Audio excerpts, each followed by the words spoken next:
African History Network, the African History Network, and my YouTube channel, Michael Imhotep, Imhotep. Welcome to the African History Network show. It is Monday, August 23rd, 2021, and we are live. We're back on the air live.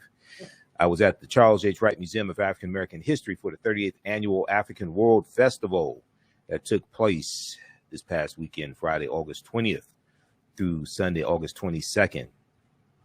Tens of thousands of people came through over the course of the 3 days and got to see a lot of people I know and got to meet a lot of my listeners as well.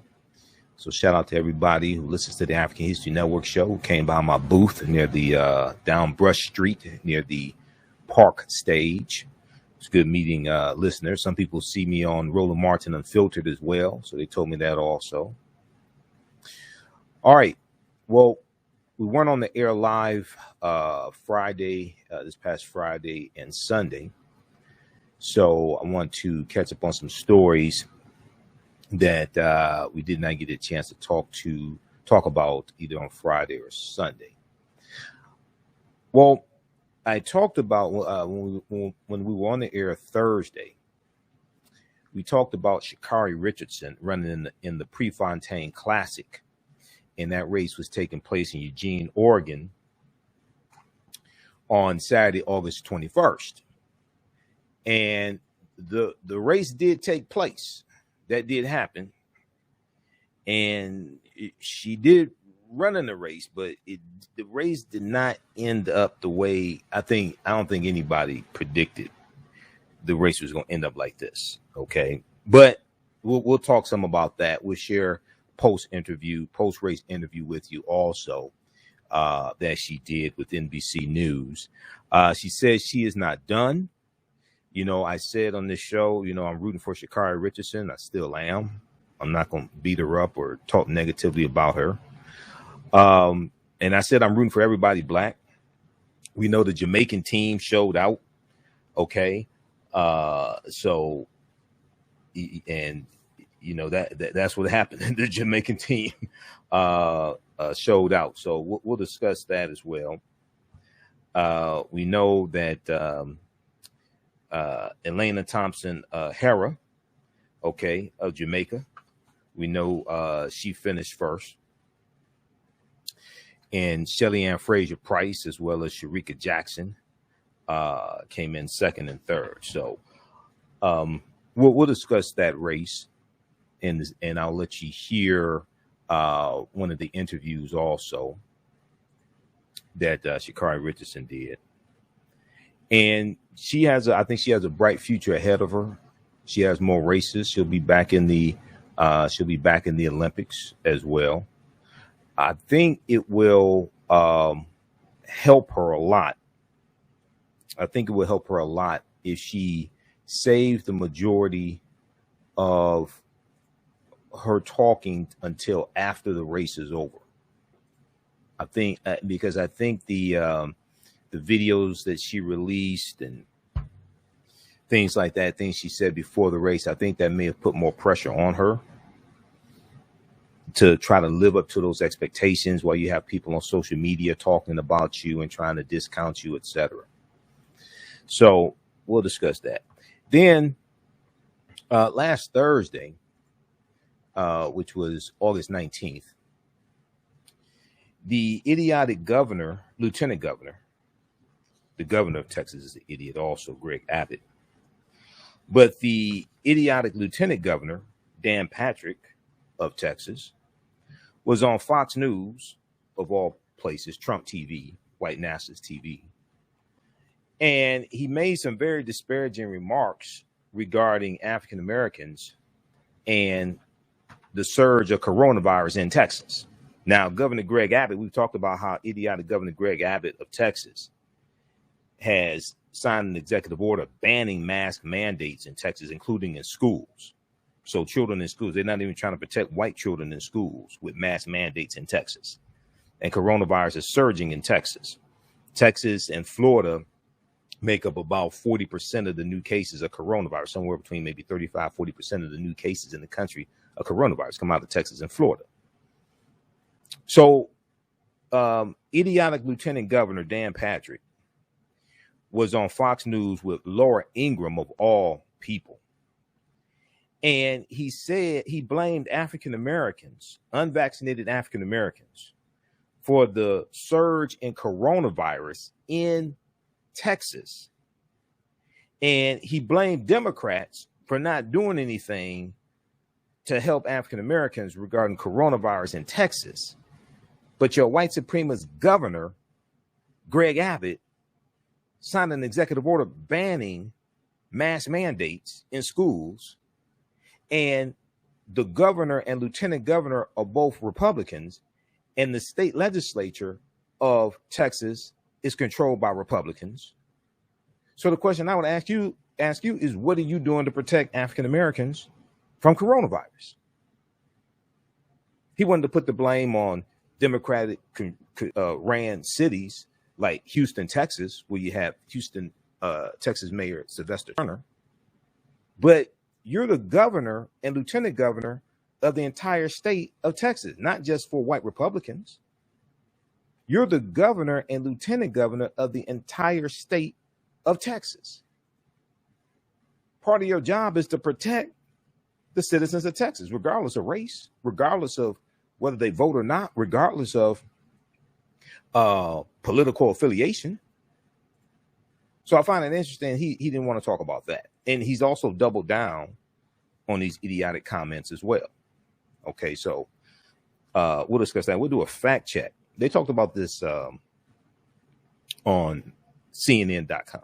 On CNN, and CNN.com has an article dealing with this.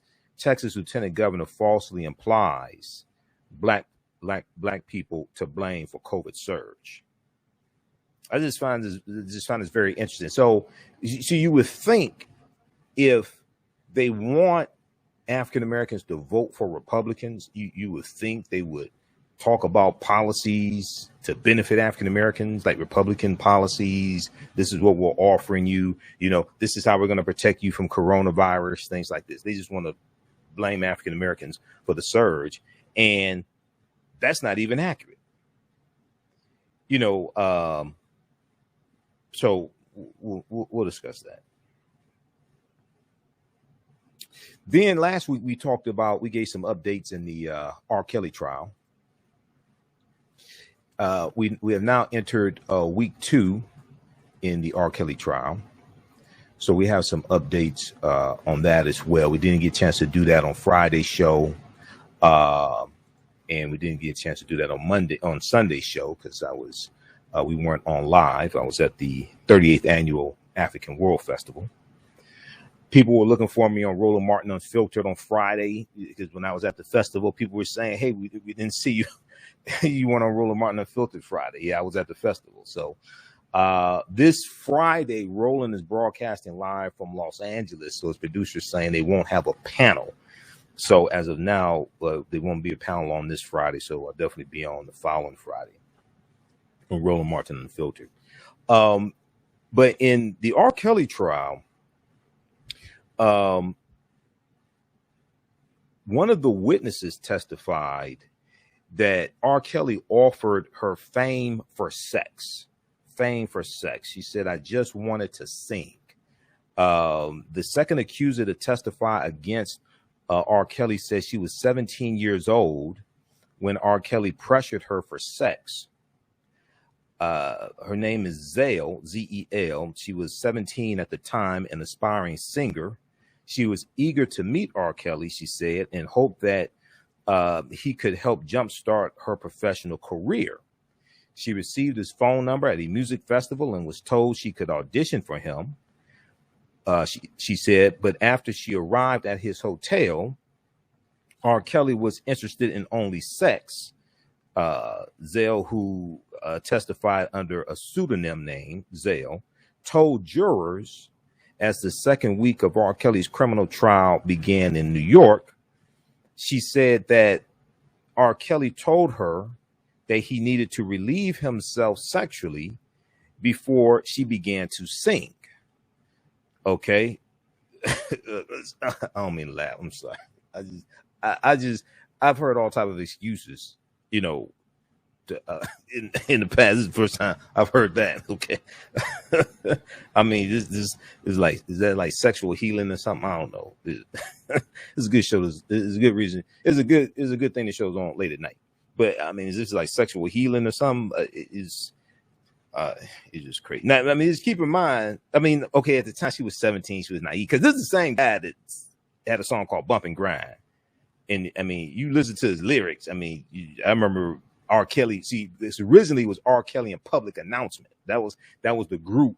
It was R. Kelly and then he left Public Announcement. That was like his group behind him, because their first song was called Honey Love. It's like back 1990, something like that. I was in college. So, yeah, this is getting crazier and crazier. But we'll talk about week 2. Week 2 started today in the R. Kelly trial. She said, quote, "I was against him having sex with her." That, makes sense. "I told him I did not come to please him," she said. She testified. "He continued to persist and told me I didn't have to do anything just to take my clothes off," end quote. Okay. Those are the famous last words right there. I'm just saying, Oh my God. All right. Talk about running game. Those are famous last words. Okay. Oh man. But anyway. All right. So we'll discuss that and more on today's show. Now, on the African History Network show, we focus on educating, empowering, and inspiring people of African descent throughout the diaspora and around the world. Because right now it's correct wrong behavior. What you do for yourself, what you do to yourself, and what you allow other people to do to you and get away with is based upon what you think about yourself. What you think about yourself is based upon what you have been taught about yourself.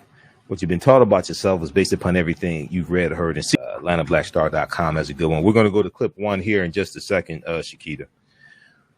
So Sha'Carri Richardson reacts after finishing last, then withdraws from second race after Jamaica's Elaine Thompson-Herah runs second fastest women's 100 in history, second fastest women's 100 in history. So she was also supposed to compete in the women's 200 meter race, and she dropped out of that after coming in last in the 100 meter race. Now, I haven't heard an exact reason why she dropped out of the 200 meter race.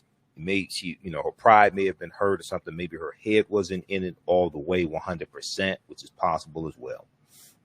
But when we look at this here, it talks. So we see that Sha'Carri came in last. We see that Elaine Herah came in first, second fastest women's 100 meters in history, 10.54 seconds. Elena Herah came in, topping 10.61 second time that earned her another gold medal in last month's Tokyo Games. So rounding out the top 3 were Olympic teammates and medalists Shelly-Ann Fraser-Price at 10.73 seconds and Shericka Jackson 10.76 seconds. Now, when you actually watch the race, okay, so she came in, Sha'Carri came in 11.14 seconds. All right. It's between 11.14 seconds and 10.54 seconds is less than a second difference. The difference between first place and ninth place. When you actually watch the race, it looks worse than what it actually is. But she'll be back. She's not deterred. She may be a little embarrassed, possibly, but she's going to continue. She's young. She's 21 years old. She says that now Elaine Thompson-Herah admitted that she surprised herself even after having felt nothing but pride for her new personal best time, which places her directly behind Florence Griffith Joyner's world record 100 meter time of 10.49 seconds. Elaine Herah said to come back with a personal best after the championship That is amazing. She said, I haven't run that fast in 5 years. Okay. Sha'Carri Richardson was American. Sha'Carri Richardson finishes ninth, 11.14 seconds. And we know she was banned from racing in the Olympics for 30 days because she tested positive for cannabis, violating the U.S. anti-doping agency policies. Now, I want to go to this interview here. This is, well, first, let's do this. We're going to go to clip one. Clip one is from the Today Show. Okay. Clip one is from the Today Show from August 23rd, 2021. It gives a recap on what happened at the Prefontaine Classic, and it has an excerpt of the initial interview that Sha'Carri did with NBC News. Let's go to clip one, Shakita.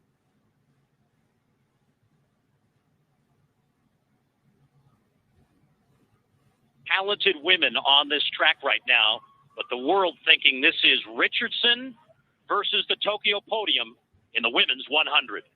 It was the showdown that fans had been hoping for at the Olympics. Here comes Sha'Carri Richardson. Sha'Carri Richardson won the U.S. Olympic trials in spectacular fashion, but was suspended for a positive marijuana test before the games. Telling Savannah at the time she took responsibility, but asked for empathy. Sitting here, I just say, don't judge me because I am human. I'm new. I just happen to run a little faster. On Saturday, she was up against two of the greatest sprinters in history, two-time Olympic champion Shelley Ann Fraser-Price and gold medalist Elaine Thompson-Herah, who won the race. Richardson being left behind. Even as viewers of the race saw Nike commercials featuring Richardson, I'll be at the finish line. she finished dead last, stepping in front of the microphones in an interview that went viral. This is one race. I'm not done. You know what I'm capable of.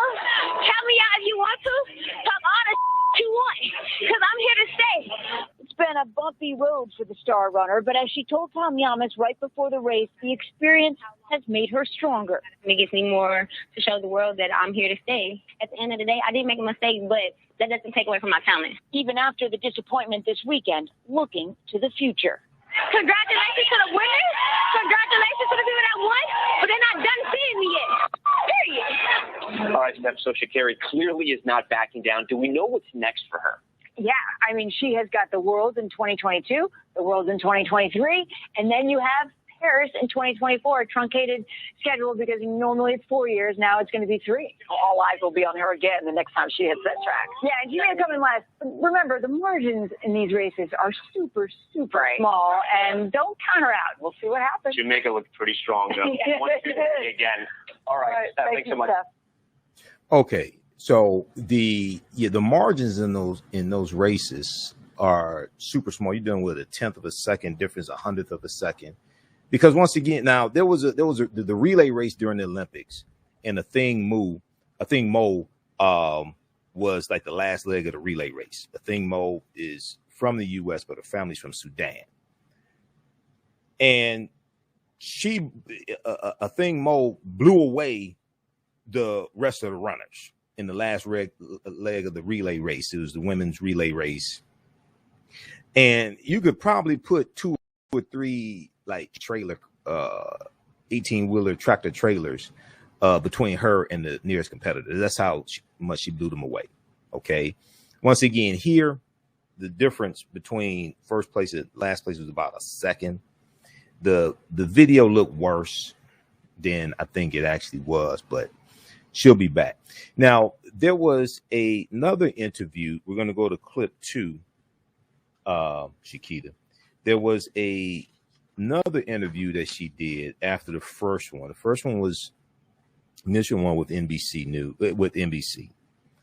and she did a second one to kind of clear up and correct some of the things she said in the first interview. All right, I think I hope she can get some people around her who will help her to be able to express herself better in interviews, because these interviews go viral. Okay, because of the hype built up around her, and some of the hype she contributed to, because, you know, I saw the video of her introducing her new hairstyle before the race and different things like that. And, you know, I'm sitting there and I'm rooting for her. Okay, hold on. We just lost our connection to the radio station. Stand by. So I think she would be better. We lost our connection to the radio station. We're back. I think, as I was saying, I hope Sha'Carri can get some people around her who can help her better express herself during interviews, because these interviews that she's doing will go viral, and much more so than any other woman in track and field, maybe with the exception of Allison Felix. Okay. So I hope she can get that support system around her. Now, this is an interview that she did after the one with NBC News. Okay. This is about 2 minutes. And she also talks about how she supports all the women in the race and all those who won on the Jamaican team, etc. Let's go to this clip.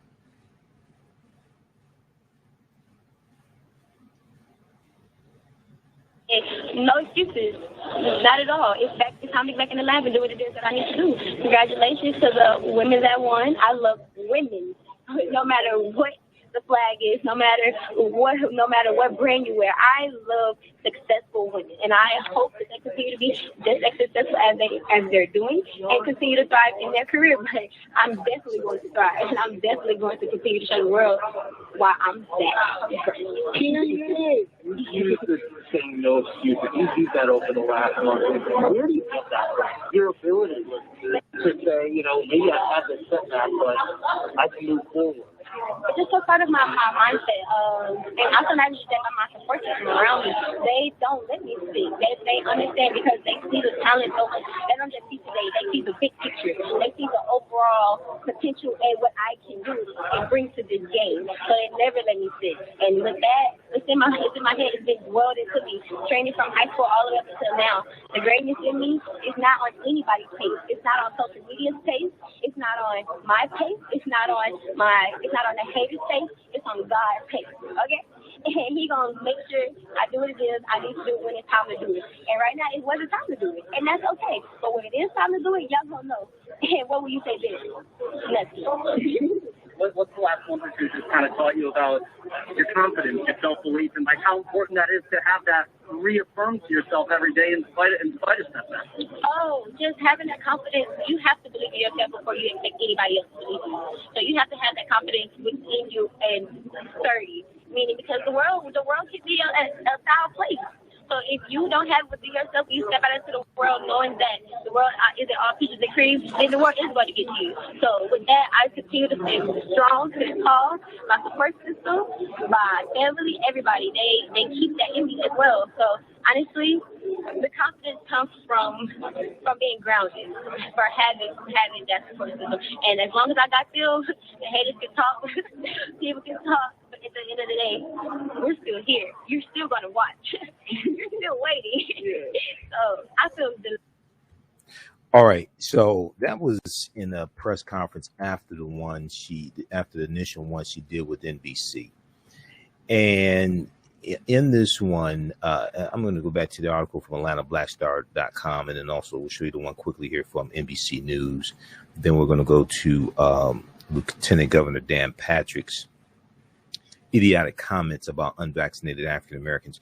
But in another press conference, Sha'Carri Richardson apologized for her reaction immediately after the race and told reporters that she's rooting for all women. She said, at the end of the day, no excuses, not at all. It's time to get back in the lab and do what it is that I need to do. She said, congratulations to the women that won. I love women no matter what the flag is, no matter what brand you wear. I love successful women, and I hope they continue to be just as successful as they're doing and continue to thrive in their career. I'm definitely going to thrive, and I'm definitely going to continue to show the world I'm that girl. Okay. Now, she later reiterated her support of all Black women on Twitter, writing, "I love all Black. I don't see flags." All right.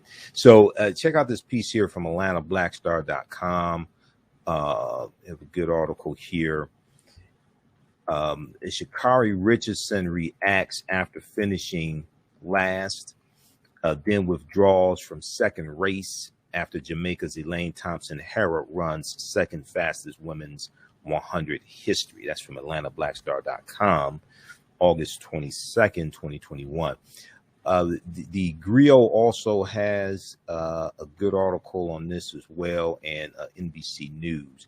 The interview from the Today Show is in the article from NBC News. The one from NBC News is Sha'Carri Richardson declares, "I'm not done," after finishing last in major race. Okay. And once again, you know, I understand she's young and people want to talk trash and things like this. But, you know, I think it'll be less pressure on her if she saves maybe about 70% of the talking until after the race is over, because I think she probably puts more pressure on herself than is needed by doing so much talking before like a race like this. All right, but we're all rooting for her, and I'm rooting for everybody Black. So I'm happy for the Jamaican women as well, and I'm hoping Sha'Carri does better in the next race she runs in. All right, now speaking of somebody that needs to do better, okay, and we're going to go to clip 3 here in just a minute, or clip which one is that? Clip it's the one from CNN. Hold on, I think I have to send that one. It's the next one from CNN. So Thursday, August 19th, on, of all places, Fox News, white nationalist TV. Fox is, that's basically what it is. Trump TV, white nationalist TV. Lieutenant Governor of Texas, Dan Patrick, made some very inaccurate, false statements about African Americans, unvaccinated African Americans, and coronavirus. Okay, now keep in mind, Lieutenant Dan Patrick supports a president, a former president, the traitor-in-chief, who has done a lot to undermine the whole vaccination process. Now, even though Trump was in Alabama a few days ago, and we posted about this on our fan page, the African History Network, and he was talking to the crowd of Trump supporters, most of them not wearing masks. And Alabama is surging with coronavirus. And he told them they should take the vaccine. He said he took the vaccine. He said they should take the vaccine. Okay. He said you have your freedoms, but you should take the vaccine. And they booed him. Okay. Now, and I posted about this. This deals with the propaganda and the programming. And this is how the propagandists, the liars and deceivers, are even losing control of the Frankenstein monster that they have created, which is their own followers. I just sent you the clip, Shakita. I posted this article here from, which publication was this? Because I was at the festival. I was posting articles. I was monitoring the news while I was at the African World Festival, and I was posting articles on social media from my smartphone. TMZ had this article. Donald Trump booed at Alabama rally after urging crowd to get the vaccine. Now, you just have to step back and look at this. This is how ignorant these people are.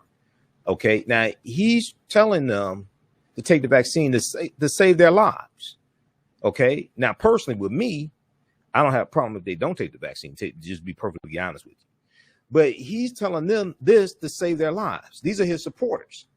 He needs them to vote for Republicans in the 2022 midterm elections and vote for him if he's not indicted, okay, in 2024.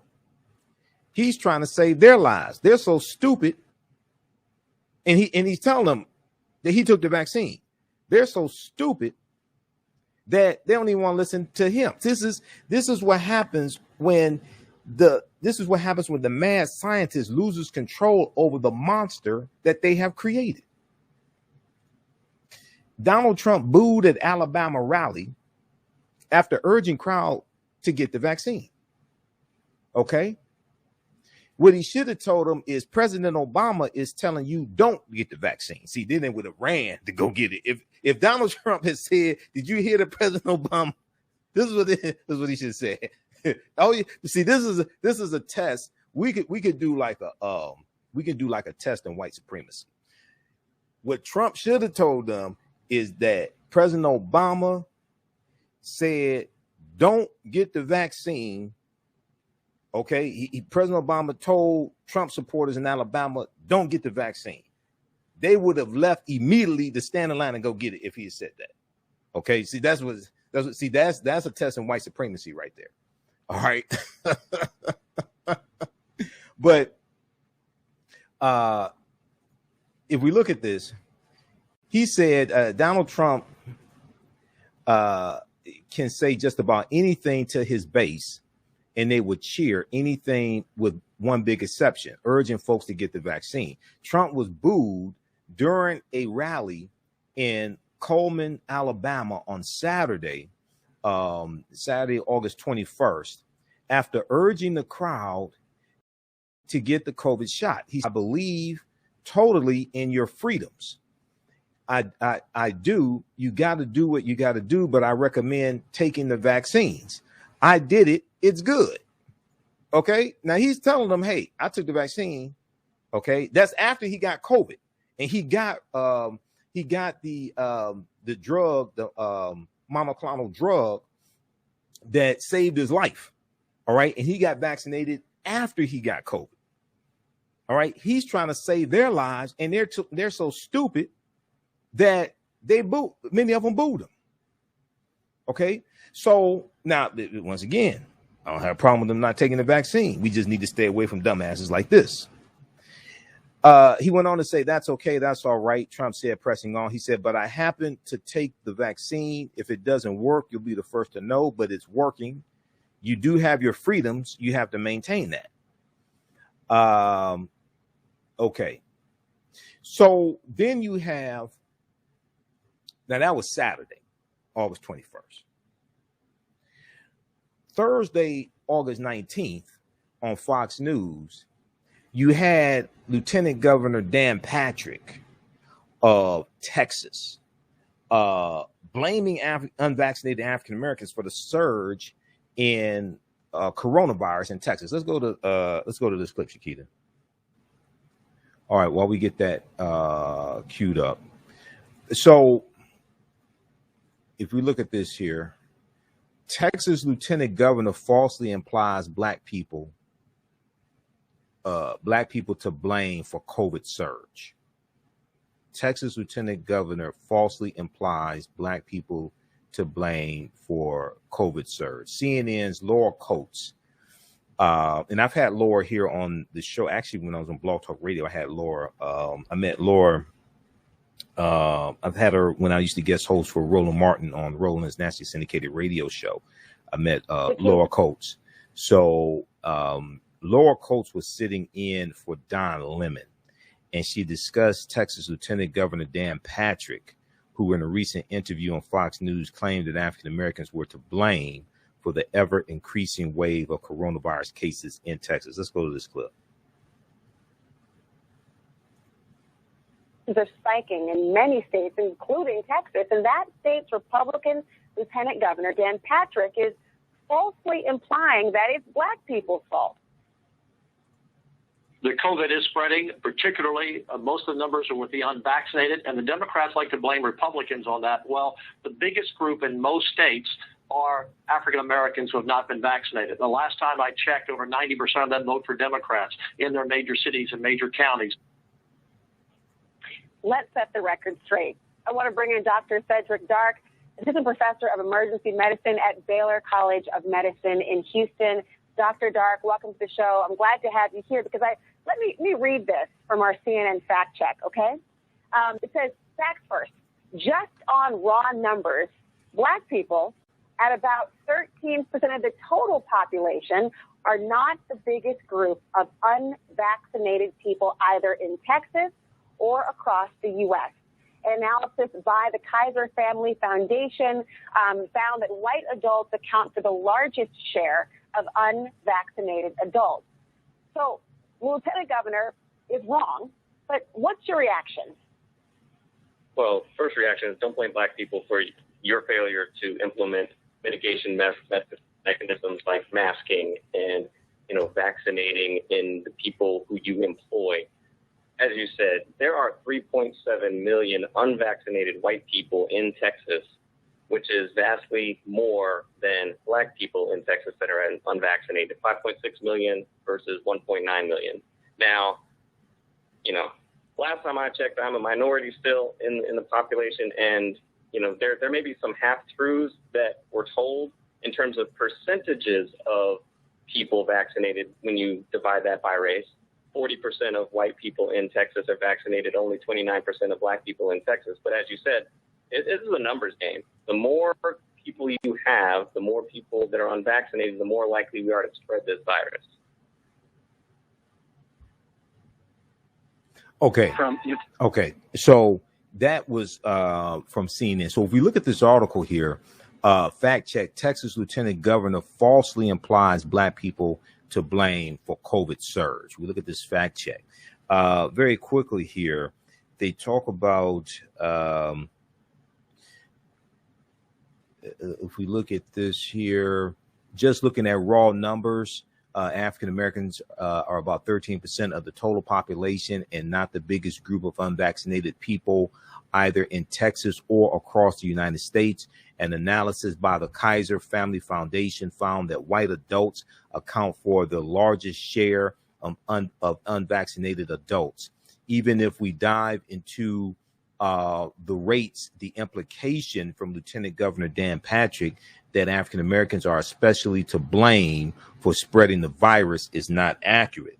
If we look further here, it says, according to data analyzed by the Kaiser Family Foundation, African Americans made up over 50% of positive cases of coronavirus in only 2 of the 35 analyzed places as of August 16th, in only 2 of the 35 analyzed places in as of August 16th, the District of Columbia and Mississippi. Okay, those 2 places, African Americans made up over 50% of positive cases. Specifically in Lieutenant Governor Dan Patrick's state of Texas, African Americans represent 15% of coronavirus cases, Latinos 52%, and white people 32% of coronavirus cases. Where did he get this misinformation from? And to me, there should be more backlash against him. Okay, he should be eviscerated for this. In his response, CNN's Lieutenant Governor Patrick's office pointed to a Facebook post from the Lieutenant Governor, which incorrectly claimed, quote, federal and state data clearly indicate that Black vaccination rates are significantly lower than white or Hispanic vaccination rates. But he didn't talk about what he and Governor Greg Abbott, who also caught coronavirus and was fully vaccinated, and Governor Greg Abbott has since gotten the booster shot. He didn't talk about what those 2 are going to do to help African Americans, or what the Republican dominated state legislature is going to do. We know they're trying to push through voter suppression laws. All right. Now, those watching on our Facebook fan page, The African History Network, The African History Network, and our YouTube channel, Michael Imhotep, IMHOTEP. Keep watching. We're out of time here on 910 AM Superstation WFDF. Visit our website, AfricanHistoryNetwork.com, AfricanHistoryNetwork.com. You can register for the 2 online courses that I teach. We have new classes starting up on Saturday, August 28th and Sunday, August 29th.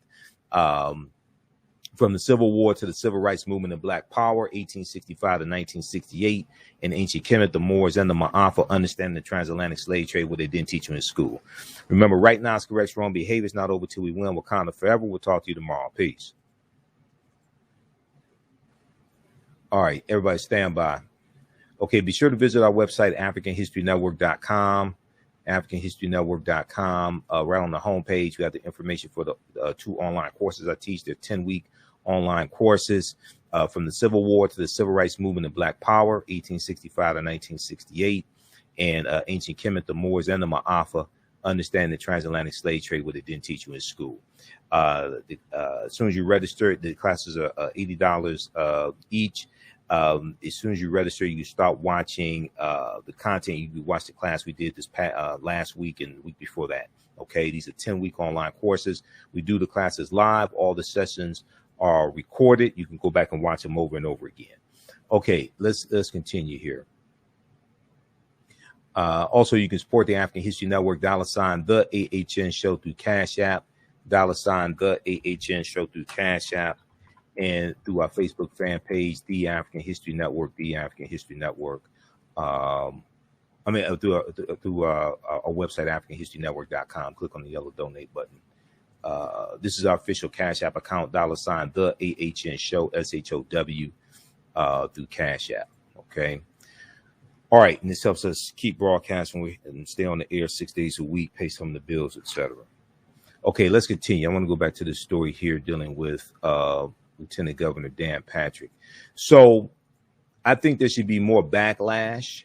I've heard some, but, you know, this is, see, now just 2 or 3 weeks ago, Governor Ron DeSantis of Florida, the idiotic Republican governor of Florida, and others were blaming undocumented immigrants for the surge in coronavirus.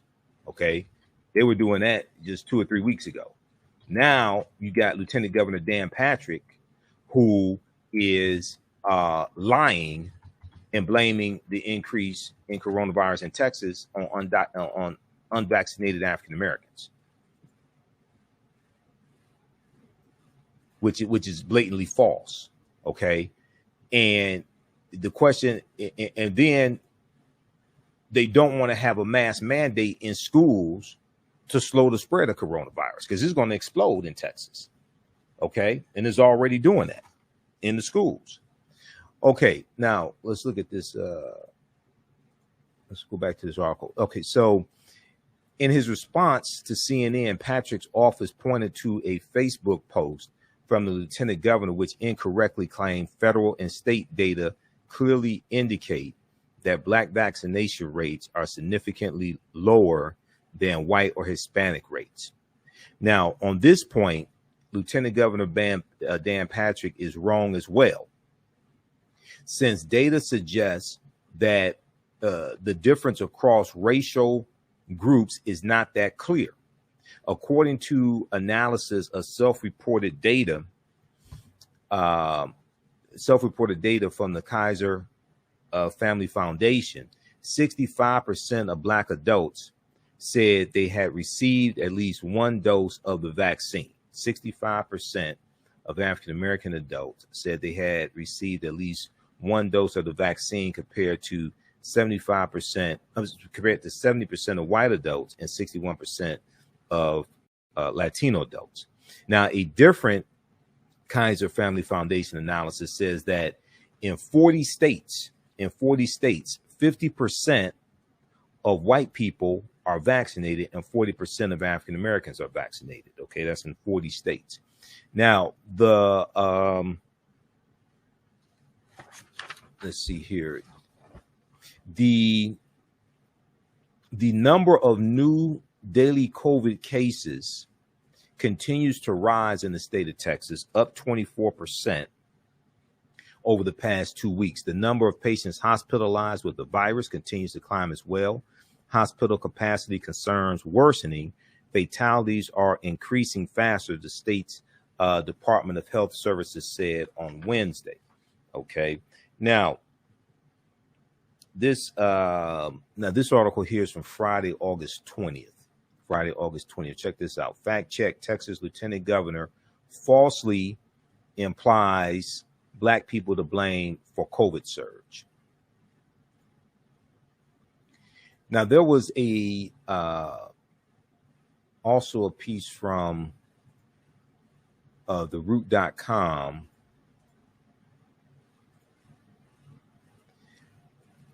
from August 23rd. There was one from theroot.com on this topic as well. And let me pull that one up here. Texas Lieutenant Governor Dan Patrick doubles down on falsely blaming COVID-19 surge on black residents. Texas Lieutenant Governor Dan Patrick doubles down on falsely blaming COVID-19 surge on black residents. Dan Patrick thinks Democrats alone are responsible for taking care of black voters, but Lieutenant Governor Dan Patrick and Governor Greg Abbott, they're the governors of the entire state of Texas, regardless of race, regardless of political affiliation. Okay, so check this one out. Check out this article also. And they cite the article from CNN in here as well. Now, they also cite an article from The Guardian. This is what I was looking at. They cite an article from The Guardian as well. The Guardian.com explains the data does not support the claim that Lieutenant Governor Dan Patrick made. And then there's also a tweet from Dan Patrick also. Hold on here. Houston Mayor, let's go through and look at this here. Houston Mayor Sylvester Turner responded as well. He said that Dan Patrick's statements, quote, are offensive and should not be ignored. And former HUD Secretary and 2020 presidential candidate Julian Castro called comments reprehensible. Now, Lieutenant Governor Dan Patrick released a statement on Twitter the next day in an attempt to clarify his comments, but he ended up just doubling down, saying wrongly that, quote, federal and state data clearly indicate that black vaccination rates are significantly lower than white or Hispanic rates, end quote. Okay, that's a tweet from August 20th. Okay, he made that comment. Now, The Guardian laid out some facts. African-American Texans are about 12% of more than 29 million people in the state, okay? 12% of more than 29 million people in the state. And African-American Texans account for 15% of total COVID cases and just more than 10% of deaths. Okay, this is in the state of Texas.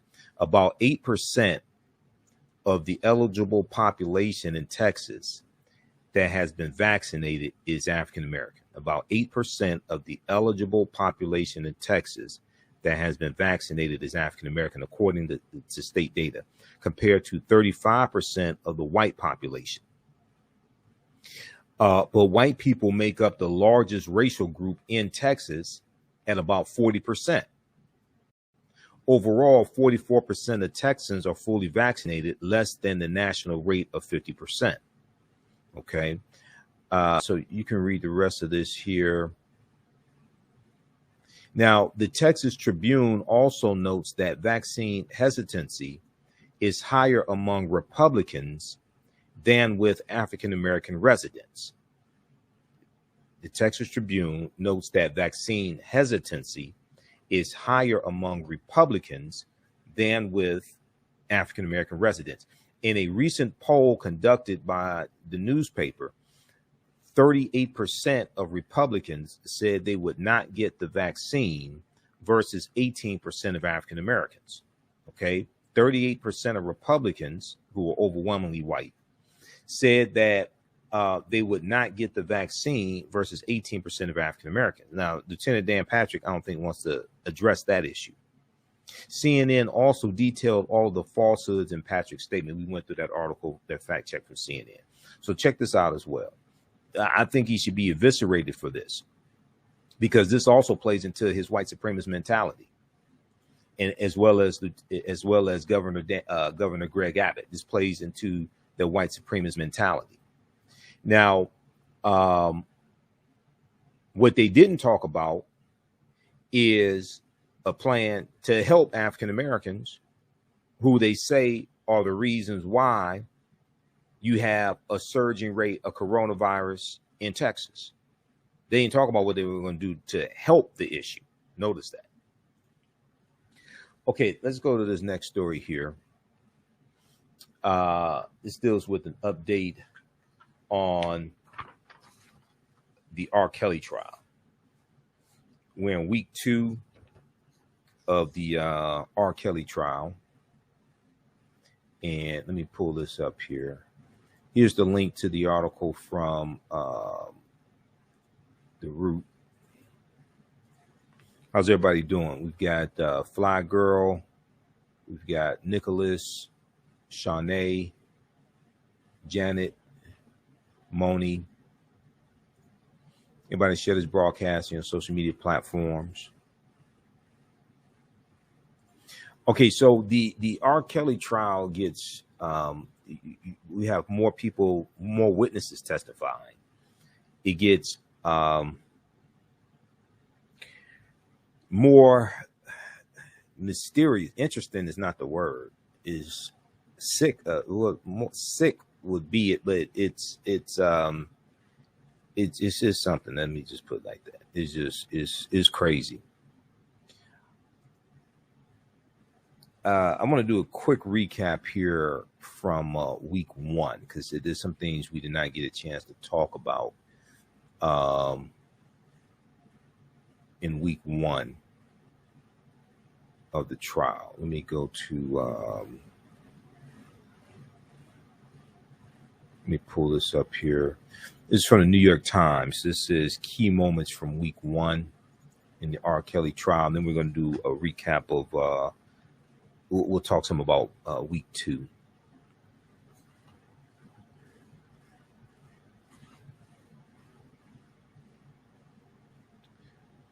Okay, that's loading up.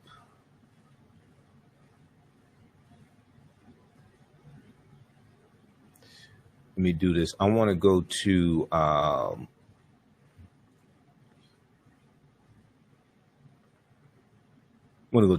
the update from the Black News Channel as the R. Kelly trial enters its 2nd week. Let's go to this clip here. This is Candace Kelly, legal analyst Candace Kelly. We're sometimes on Roland Martin and Filtered together as panelists, and she's giving an update on. She's giving a recap of week 1 and talking about week 2 in the R. Kelly trial. Back, the R. Kelly sex trafficking and racketeering trial is now entering week 2. And later this morning, Demetrius Smith will be back on the stand. He is R. Kelly's former tour manager. We've talked about him. On Friday, he told the courtroom that he bribed a government worker to get a fake ID for singer Aaliyah, who was only 15, so she and R. Kelly could get married. Our justice correspondent, Candace Kelly, is here with us now. Good morning to you, Candace. You know, I know we already reported news of Aaliyah's pregnancy, the reason R. Kelly reportedly married her to save his neck. He thought, any charges for doing this with an underage person. But it just, every time I read it or hear it, it's just so seedy. The tour manager, though, he tried to plead the 5th, and I wonder what you make of that. He has immunity. So why does that make a difference?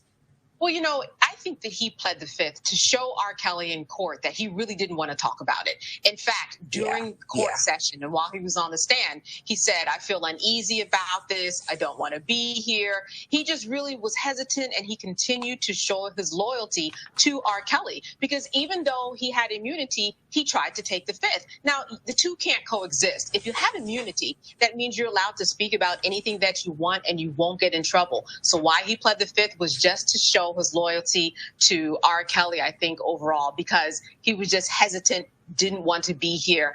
And it just didn't make any other sense than to show R. Kelly, look, I'm still on your side. And in fact, we've heard him say he doesn't even think R. Kelly should go to jail. Yeah, he tried to fake the funk, Candace, and I don't know if that's a legal term, but this had to come as a shock to the prosecution, or maybe because they've talked to him for so long, they knew this was a possibility. But is there any repercussion? I mean, immunity, you can't revoke it, can you? I mean, what? Right. You can't revoke it. He went ahead and spoke. Everything is on record in terms of what he knew about this illegal marriage and what he did in terms of his part to pay $500 to get a fake ID for that marriage to happen. So he's really safe. But I'm sure that the prosecutors were just basically annoyed with him to think that he would take the fifth after all these years, literally, that he was giving information and actually was the key. Without him, they really could not have secured and connected the dots between this marriage happening. He was able to get the fake ID, and he was at the marriage itself. So they were counting on him, and they got through that on Friday. It will be very interesting to see what he does today on the stand. There were other explosive moments, as if we need any more. It's only the first 3 days of this trial. The doctor who testified to Joronda Pace, what stuck out to you there about their time on the stand? You know, Dr. Chris McGrath, he also was on the stand. It was someone who actually said that he did not want to be there. So this is another person saying, I don't want to be there, showing their loyalty to R. Kelly. He was R. Kelly's doctor for a number of decades. And I think the takeaway from that was that R. Kelly knew he had herpes before he gave it to Joronda. And he told R. Kelly, you are in a position now where you have to tell all of your future sexual partners that you have herpes. In fact, the doctor said he came to the house of R. Kelly and treated Joronda Pace for herpes. So this is something that everybody knew. But I think what was the big takeaway from that was that this was a doctor that never got paid. He was just flown around to concerts, met very interesting and important people that R. Kelly has collaborated with, and he didn't get paid. So I think there was a little bit of bad judgment that was displayed on his part. Nothing illegal, but it did make him seem a little slick that he didn't get paid and was around all of this and probably saw a lot of what his other entourage saw, but still decided to keep on going with him and his wife attending R. Kelly's concerts. And I think with Joronda Pace, one of the takeaways was, of course, that when she read that diary and had actual information during the time when it happened and reading it and just her outpouring of emotions, to Dre, who was on the scene with BNC right now. And he was talking about how that was really an explosive moment. That first day, she was pretty calm, cool, and collected. But when she actually read the words of what she went through, she broke down, and that was an explosive scene in the courtroom. Yeah, I mean, she was reading the words of a child. Who wouldn't feel terrible for a child going through that? The child just happened to be her. Yes. When you look at how these first days of this trial we've all been anticipating are stacking up, both sides, what's your analysis so far? And I know it's not fair because there's a long way to go, but so far, Candace.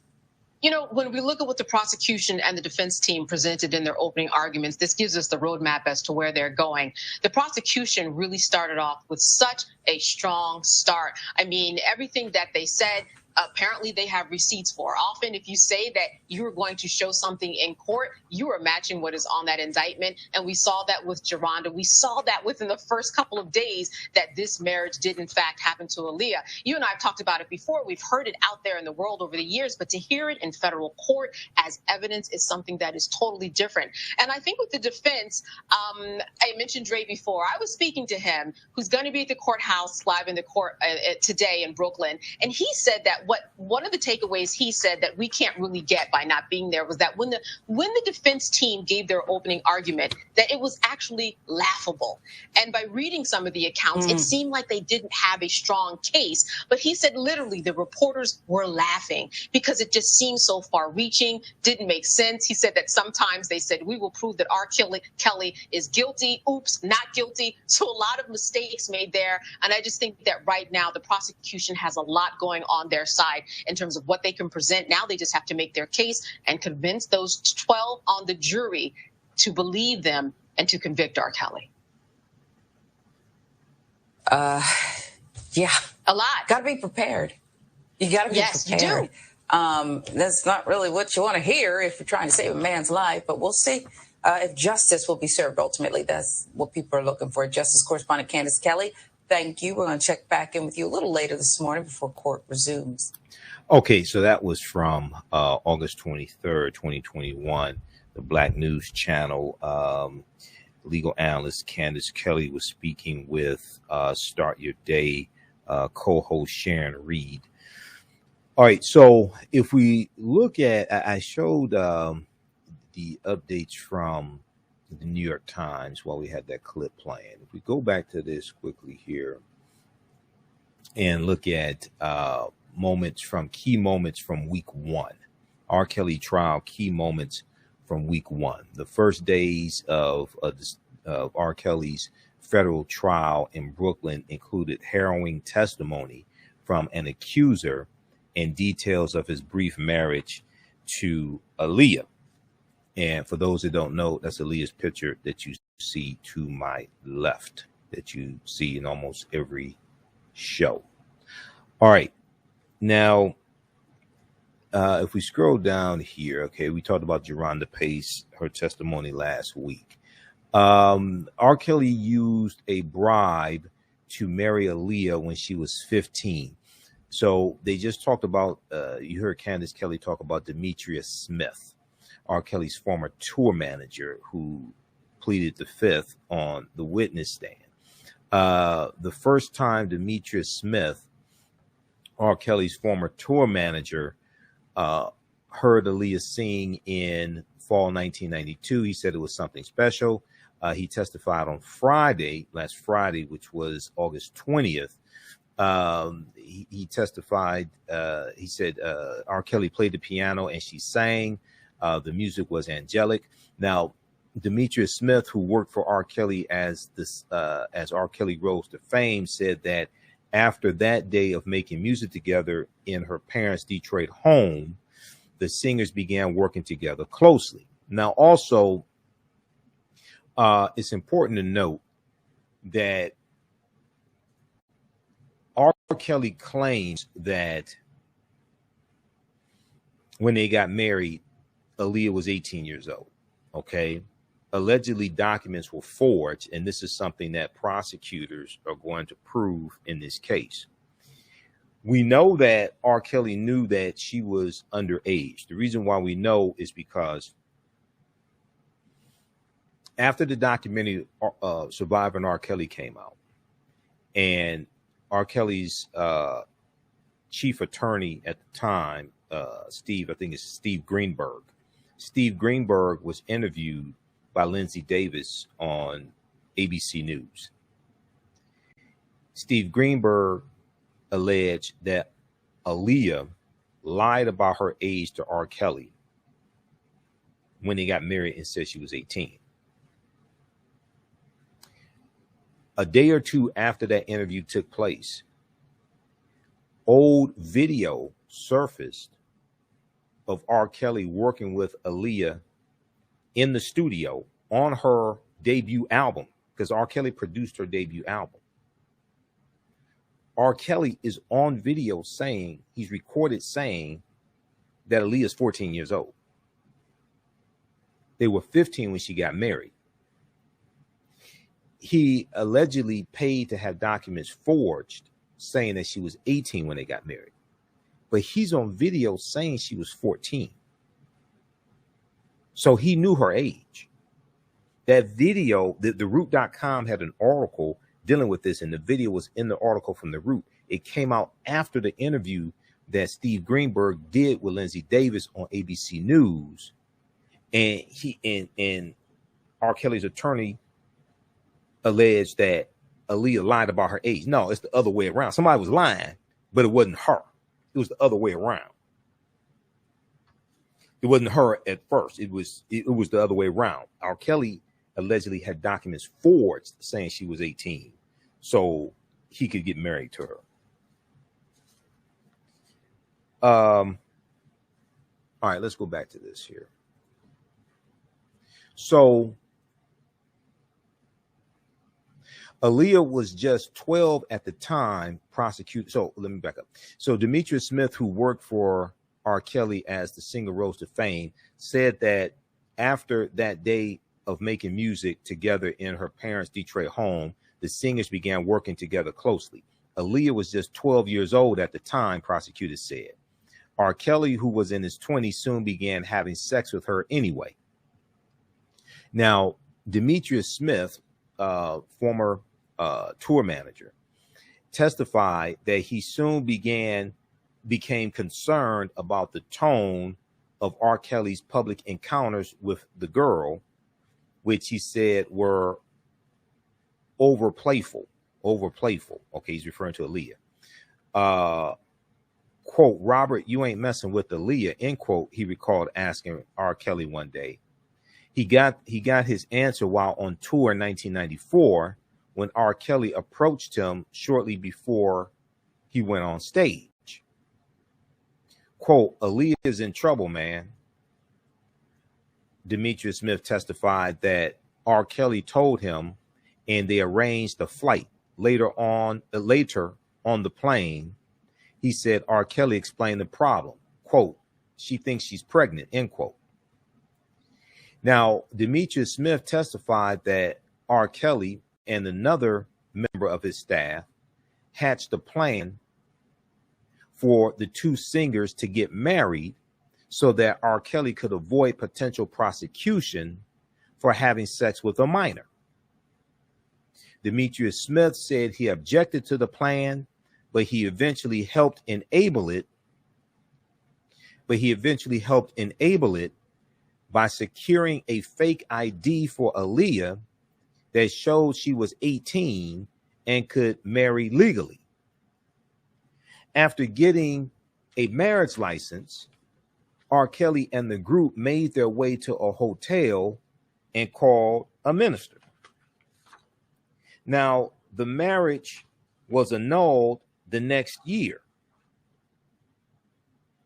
because her parents had them get an annulment for the marriage because she was underage. The marriage was annulled the next year. Aaliyah, whose full legal name is Aaliyah Dana Houghton, we know died in the plane crash in 2001. She is known in court documents as Jane Doe number 1. Jane Doe number 1. Much of her music, which had long been unavailable on streaming platforms amid legal disputes, was released on Friday, August 20th. A short distance from the courthouse, a billboard advertising the release of her music features Aaliyah, her eyes closed and her hands on her hips high above the busy street.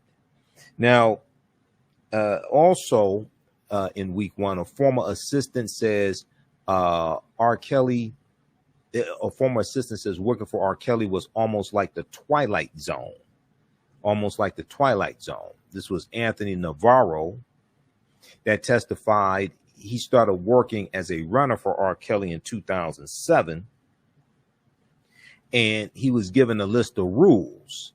He used the same phrase as Geronda Pace to describe them, Rob's rules.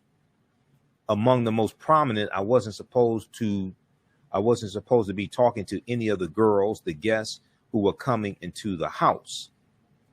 Once while on tour, he drove across state lines with a young woman, one of R. Kelly's girlfriends, from Alabama into Atlanta.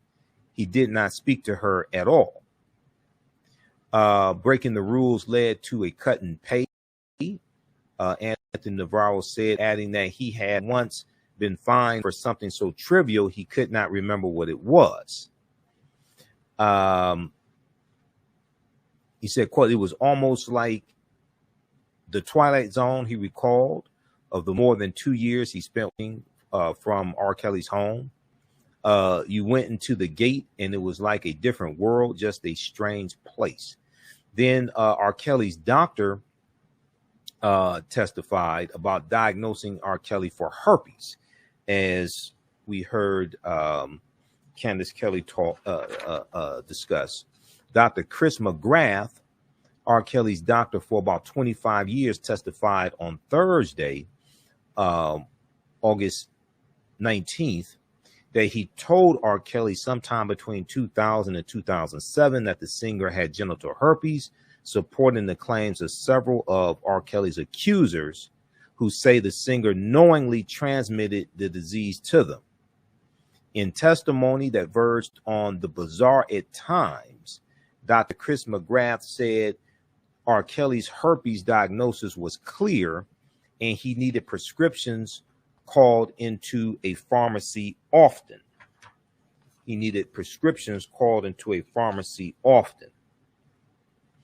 Dr. Chris McGrath said it was so often that I had memorized the phone number to that Walgreens, end quote. He said, reciting off the number.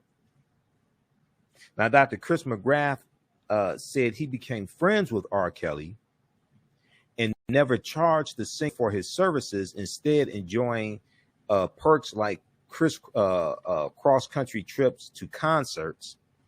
The doctor and his wife attended R. Kelly's 52nd birthday celebration, the last before his incarceration. He said he even attended a funeral for R. Kelly's daughter's dog. Okay. Now, the doctor testified that R. Kelly tested negative for the sexually transmitted disease, but that the test was inconclusive because testing for herpes can be finicky. He said that based on the singer's symptoms and response to the medication, he stood by his ultimate diagnosis. But based on that testimony, Nicole Blank Becker, one of R. Kelly's lawyers, argued in cross-examination that R. Kelly did not really have herpes. Valtrex, she said, naming the herpes medication, can be used to treat other things, such as Dr. McGrath asked. The doctor then listed the different diseases treated by the drug, all different types of herpes. Okay, quote, I feel that 100% he has herpes, end quote, Dr. McGrath told the jury. Okay, so you could check out this key moments from week 1 in the R. Kelly trial. This is from New York Times. And then you have testimony from today. You had a witness testify who they're using the name Zale for her in court. If we look at this here, just a second, let me pull this one up here. Witness says R. Kelly offered fame for sex. I just wanted to sing, quote unquote. Witness says R. Kelly offered fame for sex. I just wanted to sing. The second accuser to testify against R. Kelly was 17 years old when the singer pressured her for sex as the second week of R. Kelly's trial began. Now, they're using the name Zale for her as she testifies. She says she received, when she was 17 years old, she received R. Kelly's phone number at a music festival and was told she could audition for him. She was hoping, she was an aspiring singer. She was eager to meet R. Kelly. She was hoping he could help jumpstart her career. She said that R. Kelly told her he needed to relieve himself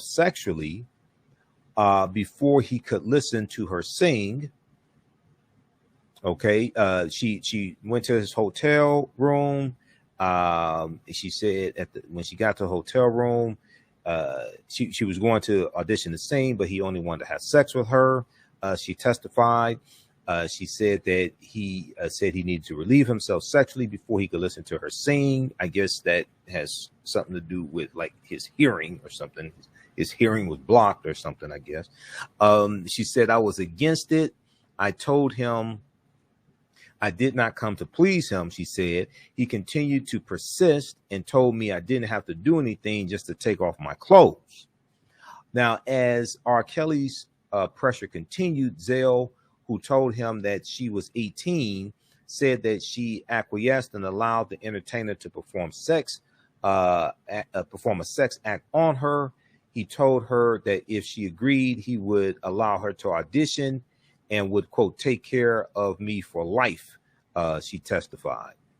Now, she said, I didn't necessarily care for that. She told jurors, I just wanted to sing. Now, as she recounted the story of the first meeting with R. Kelly, Zell, who is now 23, became the second accuser to take the stand against R. Kelly at the trial in federal district court in Brooklyn. She previously defended the singer publicly as recently as 2019, even as claims against him mounted, but later made her own accusations of sexual and physical abuse. She testified under a pseudonym because of privacy concerns, and she is identified as Jane Doe number 5 in court documents. Okay. Now, another woman, Jerronda Pace, who we talked about last week, told jurors last week that she and R. Kelly started a 6-month sexual relationship when she was 16 years old, and testified that the artist had physically abused her, including once choking her until she passed out. After she failed to abide by one of the strict restrictions he demanded guests follow. Several of the artist's accusers, several of R. Kelly's accusers are expected to testify against him during the month-long trial. Anticipated during the month-long trial, long anticipated since his sexual conduct came under fresh scrutiny during the height of the Me Too movement. Okay. Now, R. Kelly is not charged with felony sex crimes related directly to his accusers. Rather, he faces a broad racketeering case that portrays him as the kingpin of a decades-long operation to recruit women and underage girls for sex by capitalizing on the singer's fame. He's pleaded not guilty to all 9 counts against him, which also include violations of an anti-sex trafficking law known as the Mann Act, M-A-N-N.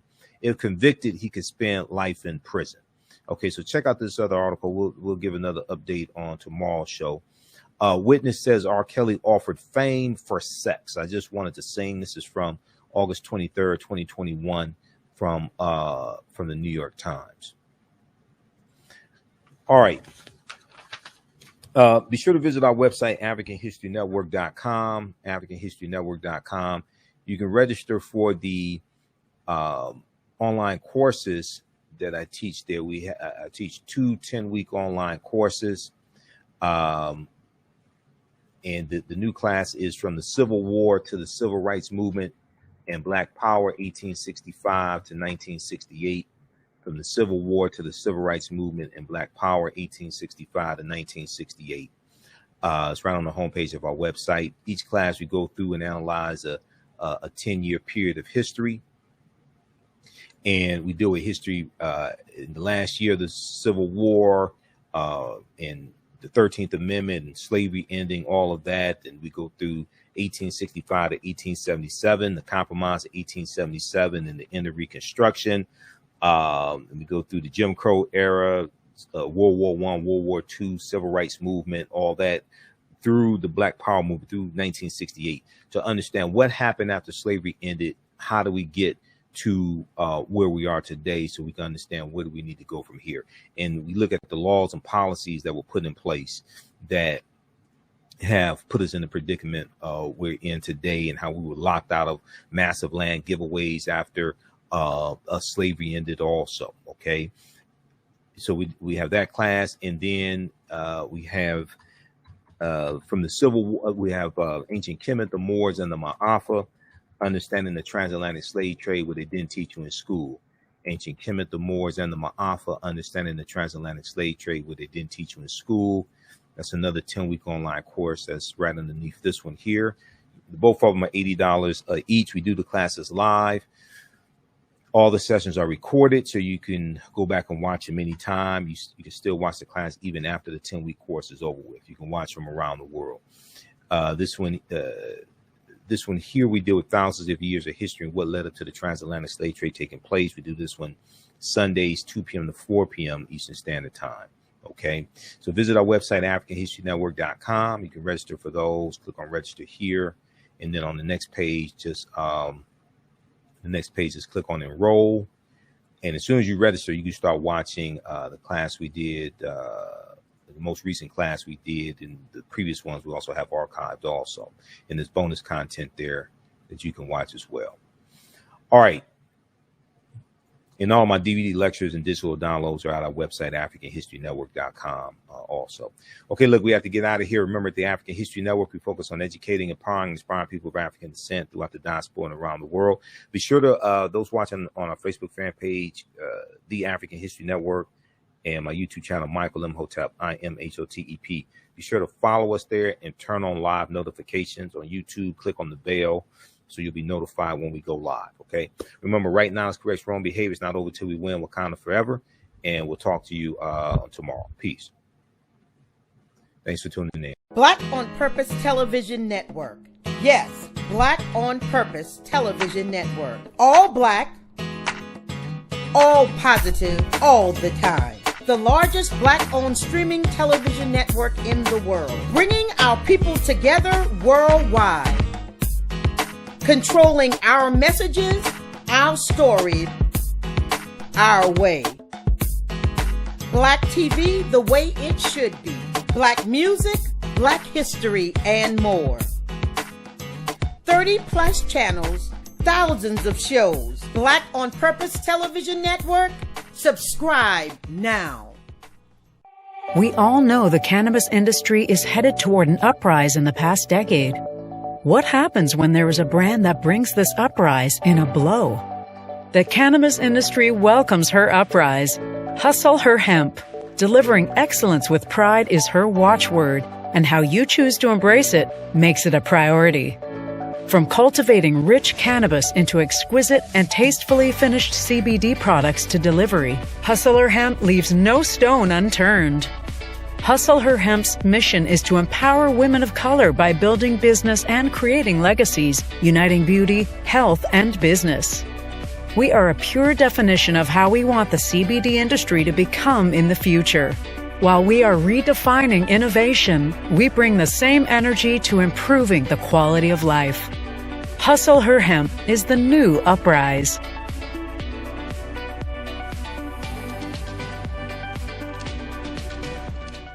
Gain knowledge in minutes from insightful summaries of progressive and socially conscious books.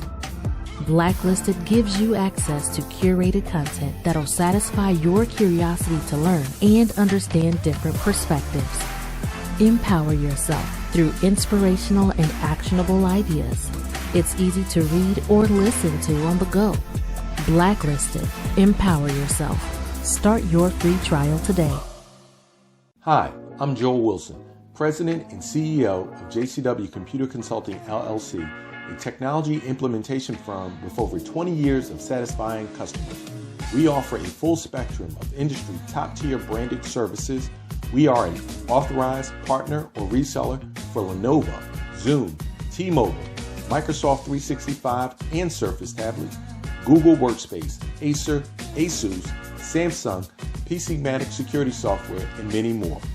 Our online store features laptops, Chromebooks, computers, printers, accessories, and software.